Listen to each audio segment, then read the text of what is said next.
Cuando nos hablan de libros con predicciones, es imposible no pensar en las cuartetas de Nostradamus o en el Apocalipsis. Pero por un lado, estas no son predicciones, son profecías, nene. Y por otro, ¿me creerías que han habido escritores que en sus obras literarias extrañamente nos han contado relatos que al pasar de las décadas se han hecho realidad? Hola amigos, bienvenidos a Atos Express. Hoy te contaré sobre libros que han predicho el futuro de una manera impresionante, como lo es El naufragio del Titán de Morgan Robertson, escrito en 1898. Este trata de un gran transatlántico llamado Titán que se considera insumergible. El barcote zarpa en el mes de abril para chocar contra un iceberg en el océano Atlántico y hundirse. Esta historia te sonará familiar, por supuesto. El Titanic fue el transatlántico más grande declarado insumergible por la White Star Line y también comenzó a navegar en abril y fue golpeado por un iceberg en el océano Atlántico Norte. Y bueno, vos ya sabés que se hundió. A pesar de que Robertson escribiera 14 años antes del suceso del Titanic, existen grandes similitudes como podés ver. Por ejemplo, muchos de los viajeros del Titán como del Titanic en realidad fallecieron porque no habían suficientes salvavidas en el barco. Algo que no predijo Morgan fue que DiCaprio sería un pasajero y que enamoraría a una riquilla que lo dejaría morir en el agua helada por no compartirle un pedazo de su tablita. 2001, Una odisea en el espacio de Arthur C. Clarke, de 1968. Esta novela fue escrita al mismo tiempo que se producía su adaptación para el cine y fue publicada después del estreno de la película. Básicamente, es la historia de una civilización alienígena que nos vigila desde un monolito y cuando ha tenido la oportunidad nos ha ayudado como especie. Pero esa no es la predicción, ¿o sí? La ingeniería de las naves es muy precisa para una novela publicada un año antes de que el hombre llegara a la luna, pero hay en particular un pasaje en el que escriben un dispositivo electrónico y dice así: uno por uno invocaba los periódicos electrónicos más importantes del mundo. Al cambiar la unidad de memoria de corto plazo, podía observar la página principal mientras buscaba los títulos y notas que le interesaban. Ese tipo estaba revisando Twitter en un iPad. Tal vez conocerás a Edgar Allan Poe por sus brutales poemas y cuentos, como El Cuervo, El Corazón delator o El Gato Negro. Ese no, nene, ¿en qué estás pensando? Esta vez te hablaré de su única novela, la narración de Arthur Gordon Pym, de 1838. Una historia de aventuras que se vuelve más oscura con cada página que pasas. En una parte de la novela, el barco se pierde y los 4 marineros sobrevivientes deciden comerse a un joven grumete llamado Richard Parker para no morir de hambre. 50 años después, en la vida real, un yate inglés de nombre Magnonet se perdió en alta mar y para sobrevivir, la tripulación decidió comerse a un joven grumete que se llamaba, exacto, Richard Parker. Pero deja de pensar en el bendito tigre, que no me refiero a él. Más bien regálame un like y te seguiré contando.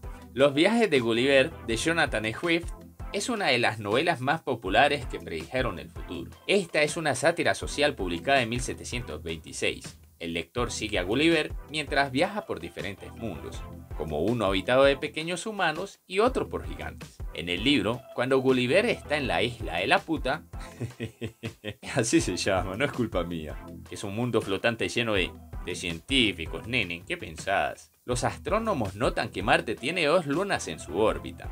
Más de 150 años después, en 1877, se descubrió que Marte tiene 2 lunas, Phobos y Deimos. Lo otro ya se conocía mucho antes. Y no podríamos cerrar esta pequeña lista sin el visionero por excelencia, Julio Verne, que en muchas novelas ha predicho el futuro de una manera impresionante. Pero esta vez te voy a hablar de una en especial, de La Tierra a la Luna, escrita en 1865. En ella, Julio Verne nos explica cómo el hombre llega por primera vez a la Luna según su imaginación.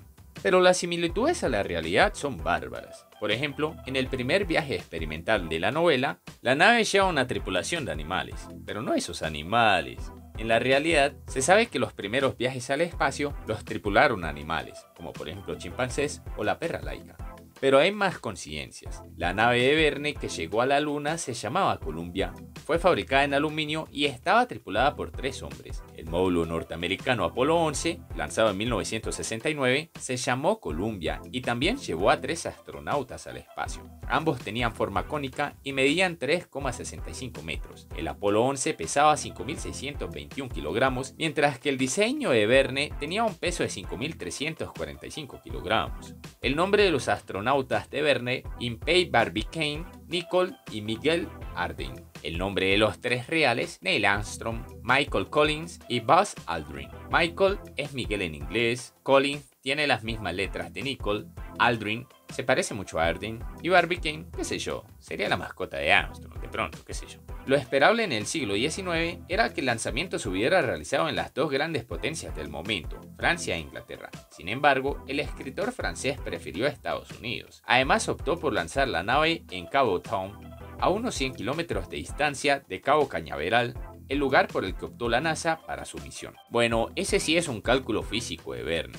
Cuanto más cerca nos encontremos al ecuador terrestre, menos energía se necesitaría y por lo mismo la misión tendría menos gasto. Pero ¿por qué no la lanzó en, qué sé yo, en Guayaquil? Verne calculó además que la velocidad necesaria para que el cohete pudiese vencer la fuerza gravitatoria terrestre tenía que ser de unos 11 kilómetros por segundo, un cálculo bastante aproximado. La velocidad que alcanzó el Apolo 11 fue de 40.000 kilómetros por hora, un poco superior a la del escritor francés, 38.720 kilómetros por hora. También fue muy similar el tiempo de viaje hasta el alunizaje. En el caso de Verne fue 83 horas y en el del Apolo 11 fue de 97 horas. En ambos casos, el alunizaje se produjo en el Mar de la Tranquilidad, una zona de la Luna. Por último, el amerizaje de la cápsula en el regreso a la Tierra se produjo en el Océano Pacífico a tan solo 4 kilómetros de lo previsto por Verne. Impresionante. Para finalizar, te dejo con una de las máximas de Verne.